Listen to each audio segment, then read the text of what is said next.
Assalamualaikum warahmatullahi wabarakatuh. Kembali lagi dengan saya Nifatunisa dengan NIM 112011116 dari Program Studi Akuntansi STIE Bank BPD Jateng.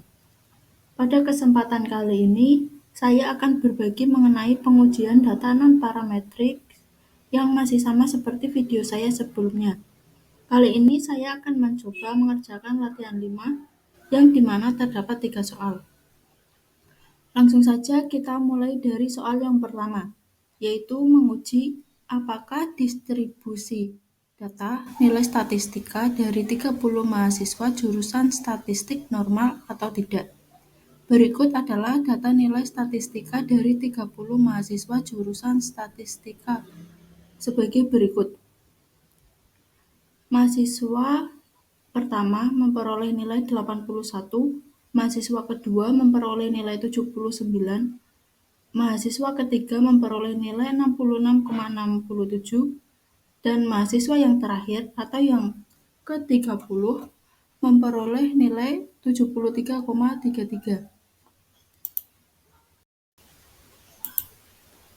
Di sini sebelumnya saya sudah memasukkan data yang sebelumnya ke SPSS. Jadi langsung saja kita mulai untuk langkah-langkah pengujiannya. Pertama kita klik analis, kemudian pilih non-parametric test, kemudian klik legacy dialog, dan klik one sample yes. Setelah itu, pindahkan variabel nilai statistika ke dalam kolom tes variabel list. Dan pada test distribution, kita pilih yang normal. Kemudian klik OK. Maka akan muncul output sebagai berikut, di mana diperoleh N30, kemudian pada normal parameters diperoleh min 73,1893 dan standard deviation 10,22344. Kemudian pada mass extreme difference diperoleh absolute 0,133, positif 0,094, negatif min 0,133. Kemudian pada tes statistik diperoleh 0,133 dan pada asimsik diperoleh 0,184. Maka dapat dilihat pada kolom asimsik untuk diuji dua sisi adalah 0,184. Karena kasus adalah uji satu sisi, maka probabilitas menjadi 0,184 per 2, yaitu 0,092. Di sini didapat probabilitas di atas 0,05, maka H0 diterima, atau distribusi data nilai statistika dari 30 mahasiswa jurusan statistik adalah normal.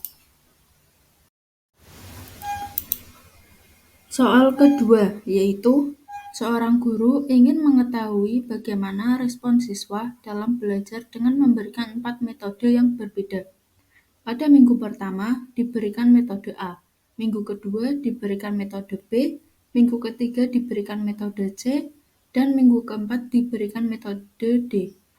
Masing-masing metode dilakukan pengukuran mengenai reaksi dan keaktifan siswa dalam menerima pelajaran yang diukur dengan skala ordinal 3 kategori, yaitu buruk, sedang, baik. Di sini dapat kita lihat bahwa siswa pertama dengan metode A memperoleh nilai 1, dengan metode B memperoleh nilai 2, dengan metode C memperoleh nilai 1, dan dengan metode D memperoleh nilai 3.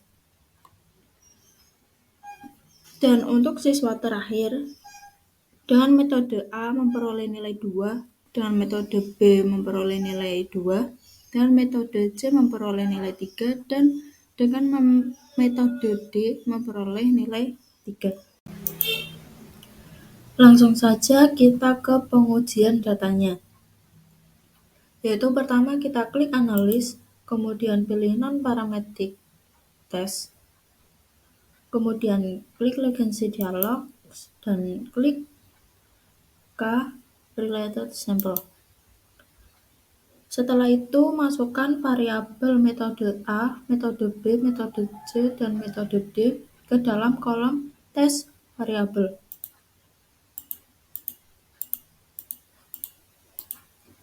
Dan pada test type ini kita pilih yang Friedman, kemudian klik OK.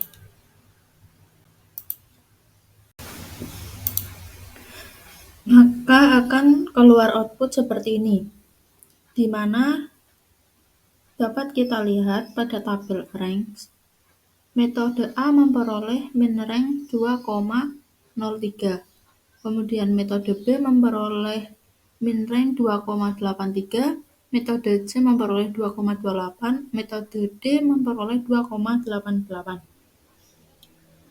Sedangkan pada tes statistik, ini diperoleh N30, chi-square 13,630, df3, dan asimsik 0,003. Maka dapat dilihat bahwa pada kolom asimsik, untuk uji dua sisi adalah 0,003. Di sini didapat probabilitas di bawah 0,05, maka H0 ditolak. Atau dalam kasus ini, sekurang-kurangnya salah satu jenis metode mendapat penilaian yang lebih besar dibandingkan sekurang-kurangnya salah satu metode.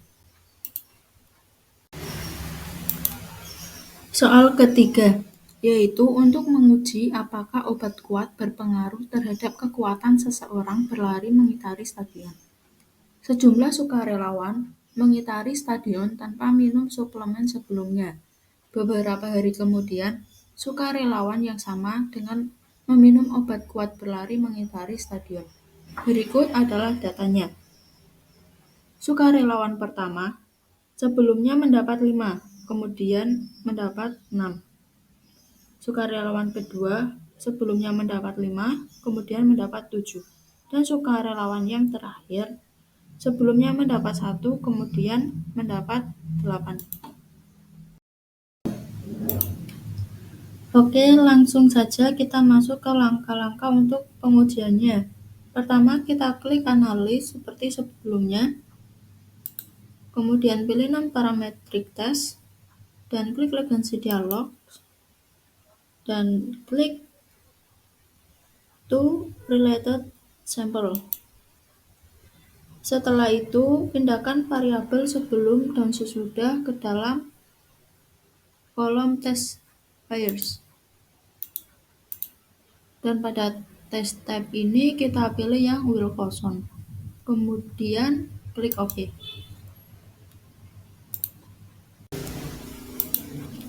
Maka dari pengujian tersebut diperoleh output sebagai berikut.